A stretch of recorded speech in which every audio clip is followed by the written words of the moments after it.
Hello student, welcome to our study channel Super Classes. तो जैसा कि पास्ट टेंस इस समय हम आपको पढ़ा रहे थे, तो पास्ट टेंस में तीसरा पार्ट इसका है, यानी कि past perfect tense. Past perfect tense, perfect का मतलब क्या होता है? पूर्ण। जैसे कि किसी कार्य को जब भी पूर्ण पाया जाएगा तो उस चीज को परफेक्ट कहा जाता है। ठीक है, अब चूंकि बात पास्ट की हो रही है, यानी कि वो कार्य पूर्ण हुआ था, लेकिन कब? पीछे, यानी भूतकाल की बात है, बीती हुई बात है। और इस टेंस में पहचान करने का नियम क्या है, हमने आपको पहली वीडियो में भी बताया था, इस वीडियो में फिर आपको बता रहे हैं कि इसको पहचान करने का जो तरीका है वो ये है कि जिन वाक्यों के अंत में चुका था, चुकी थी, चुके थे, या लिया था, दिया था, खाया था, पिया था, या फिर ली थी, दी थी इत्यादि शब्द आए तो क्या होगा? पास्ट परफेक्ट टेंस होता है। अब देखिए, पास्ट परफेक्ट टेंस में एक ही हेल्पिंग वर्ब होती है, क्या? हैड होती है। इसमें कुछ भी कोई किसी प्रकार की कोई दिक्कत नहीं होती। और मेन वर्ब यानी कि जो मुख्य क्रिया होती है, मुख्य क्रिया का हमेशा थर्ड फॉर्म प्रयोग में लाया जाता है। ठीक है, तो आइए अब इसको क्या करें, इसको एग्जाम्पल्स के तौर पर समझें। पहला है, तुम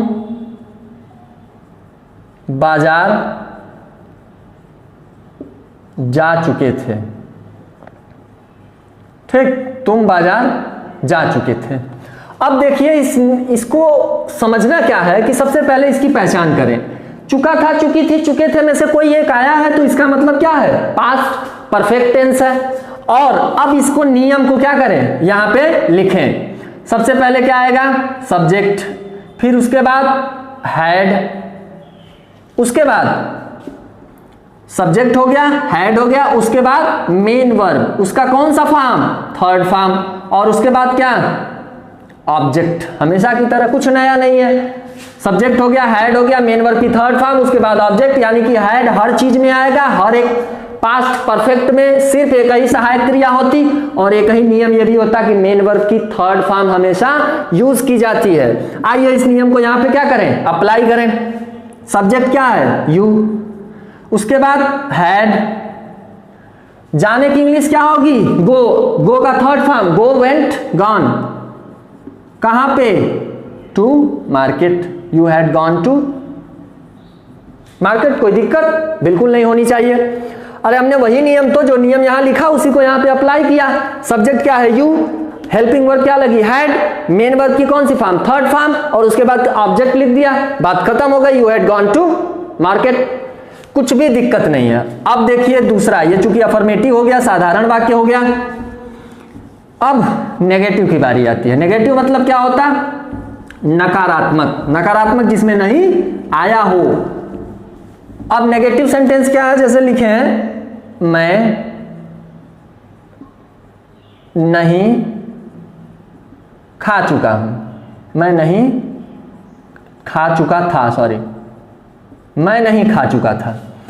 तो अब चुका था, चुकी थी, चुके थे में से कोई एक आया है। अब इसके बाद क्या करें? वो नियम लगाएं, subject plus had plus main verb की, सॉरी नॉट भी है ना, तो हैड के बाद तुरंत क्या आएगा? नॉट, उसके बाद मेन वर्ब की थर्ड फॉर्म, इसके बाद क्या बचा? ऑब्जेक्ट। इसी नियम को यहां पे अप्लाई करते हैं। ठीक, अप्लाई करिए। सब्जेक्ट क्या है? आई हैड, नॉट है, लगाइए आई हैड नॉट। खाने की इंग्लिश क्या? ईटेन। ऑब्जेक्ट कुछ है नहीं, आई हैड नॉट ईटेन। क्या दिक्कत? इसमें कुछ भी दिक्कत नहीं है। मैं नहीं खा चुका था, चुका था आया है, इसलिए पास्ट का परफेक्ट होगा। और इसके बाद सब्जेक्ट, हैड लगा, नॉट लगा, मेन वर्ब की थर्ड फॉर्म, ऑब्जेक्ट। इसी को अप्लाई किया हमने, आई हैड नॉट ईटेन। साधारण सी बात है। अब जो तीसरा टाइप है, तीसरा टाइप होगा इंट्रोगेटिव का।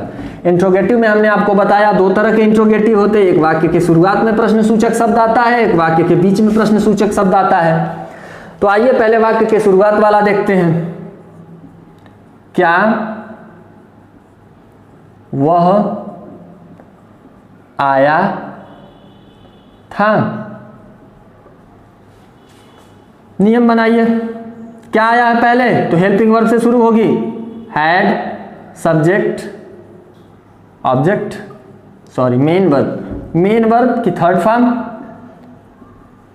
इसके बाद क्या, ऑब्जेक्ट।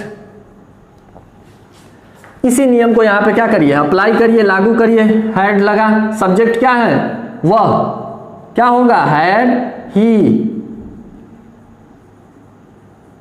आने की इंग्लिश क्या होती, कम, कम, केम, कम, यानी थर्ड फॉर्म भी इसका क्या होगा, कम ही होगा, हैड ही कम। कोई दिक्कत बिल्कुल नहीं होगी। क्या हमने किया, क्या वह आया था, चूंकि या था तो इसका मतलब परफेक्ट है।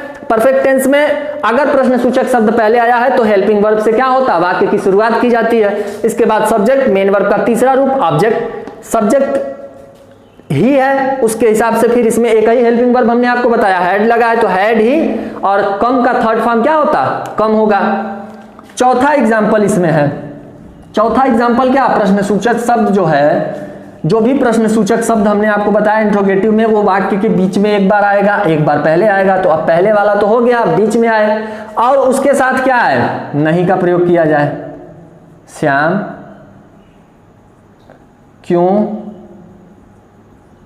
नहीं सोया